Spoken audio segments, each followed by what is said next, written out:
I want to react to a therapy session in Shrinking, where Derek goes to therapy. Shrinking is apparently a series. I haven't watched it, but I saw the clip and I thought it might be interesting to react. My name is Marco Sander. I'm a psychologist and licensed psychotherapist, and let's get started. So this is where you do your thing. Yes. The guy doesn't really want therapy right now. Like, he's nervous. Like, probably part of him wants, that's why he's here, but another part is him like standing awkwardly there, being like, oh, okay, so this is where you do your thing. And the therapist reacts actually very nicely because she just answers very briefly. She just says yes. You know, she's not giving him even more content where he can just distract himself. She just says yes and is waiting. And it's just basically showing the client, well, let's get started. Look, therapy wasn't a part of my world growing up. He gets the message. Closest I got was some old janitor who told me, boys don't have emotions, and he tried to kiss me. Oh, well, I'm glad you're here. Well, maybe that sounds funny. I would probably not go deeper in that very moment, but who knows what else is there, whether there's maybe some more childhood abuse going on or how he dealt with that. Probably it was fine and he just had this weird moment as a child, but who knows? Maybe this is part of today's session. Maybe this is part of some other session in a couple of weeks or months.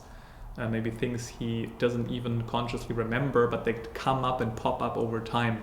Just as a side note, you know, that abuse is definitely something you gotta have in mind as a therapist and be alert when clients mention something along that way. You know what's crazy? Liz is the one who messed up. So how come I feel like such a piece of shit? You want therapist Gabby or friend Gabby first? Friend. Derek, you are an incredible person. You're kind, you're loyal, and holy balls, dude, what the hell do you put in that head of hair of yours? Now I'm gonna switch into therapist Gabby. By the way, clients do that quite often. They split themselves and be like, in this example, for example, there's friend, there's therapy me. Or, well, I have one part within me that says this, there's another part within me that says something quite different.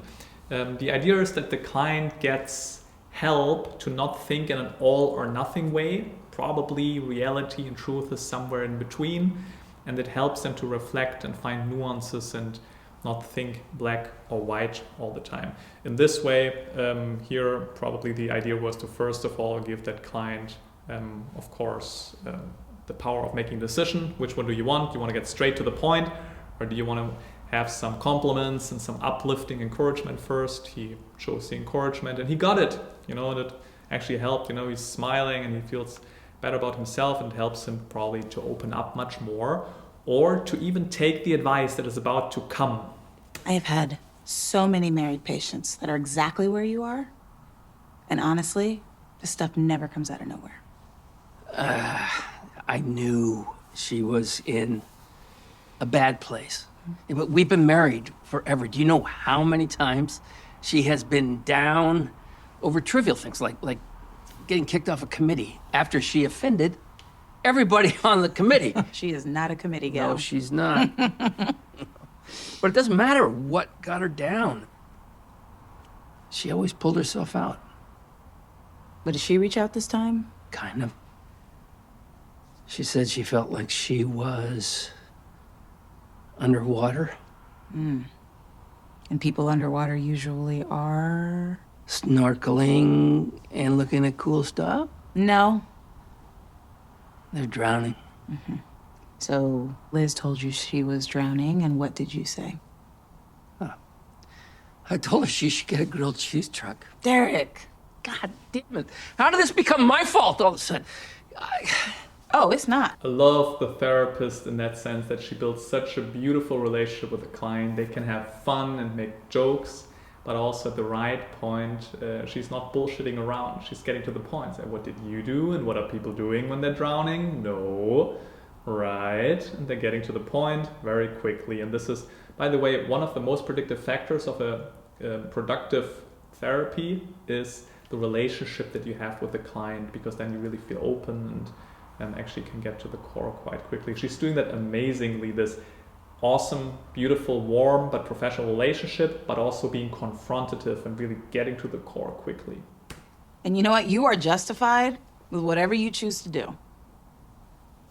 But Derek, y'all been married for like, what, 26 years? Yeah. You ever make any mistakes? Nothing like this. Not even close. God, this sucks. Yeah, it really sucks. But you're gonna figure it out. I know it. Also, what she's doing right here, he said, damn it, it sucks. And she says, yes, it sucks. That's the first step as a therapist, to actually just sit down with the client and feel that shitty emotion. And even agree and be like, yes, it sucks. And only then, when the client feels understood, then you can, for example, kick in with a reframing, focus on the positive, or encourage, and be like, well, but you're gonna figure this out. That's exactly also, again, this great relationship that she's having, where she's pacing, they're actually having positive emotions in their relationship, but still she's pushing him to actually grow and change. You and that mysterious head of hair. It's olive oil and lemon. What? Really? I put that on my salads. Thank you. Of course. All right. I love the relationship they're having, and they can playfully changing even levels. You know, they had this conversation about the hair already in the beginning going on. In the end, they're coming back to it.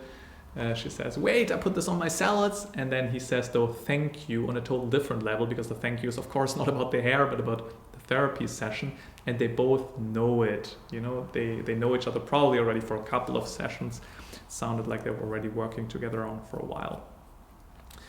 In this particular situation also, he probably did some sort of mistake, not really supporting his wife. I also like the distinguishment between responsibility and fault. You know, probably it's not his fault that his wife are feeling that way, but partly it's his responsibility the way he reacted, or the way he did not react. And I also want to empathize that, because the client feels guilty. He has a lot of feelings of guilt.